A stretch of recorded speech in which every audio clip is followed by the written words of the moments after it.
Okay, so I'm going to be taking my dad's blood pressure. So what you want to do when you're wrapping the cuff around the patient's arm is you want to have it go around about 80% of the upper arm.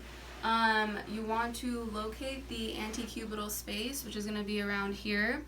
And you also want to find the brachial artery. So whether you do it on the left or right arm, the brachial artery is always going to be on the inside part of the arm.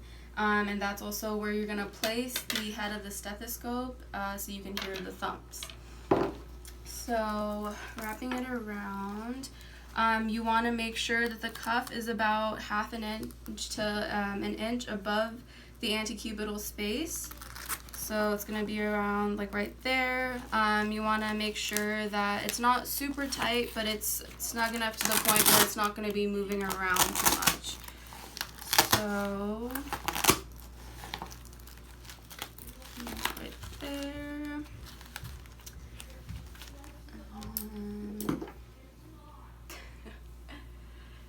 Okay. So also, but when you start pumping this, you want to make sure that this knob is turned all the way to the right, so it's going to be tight.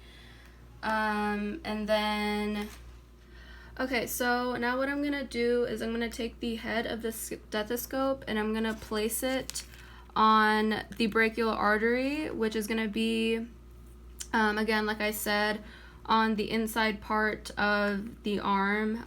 It'll be the same if you also do it on the left arm. Just make sure to find that brachial artery on the inside.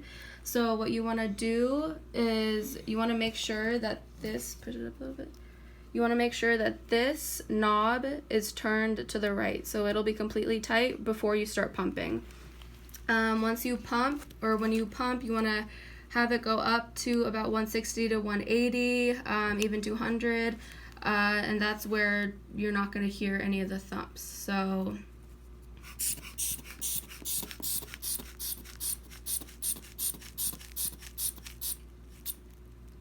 all right, when you release, it's going to be a slow release, so about 2 to 5 seconds for the speed.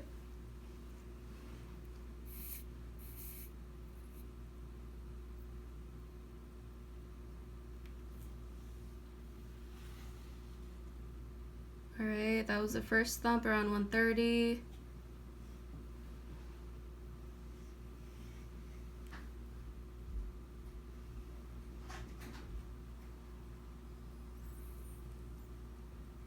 And that last thump was around 79.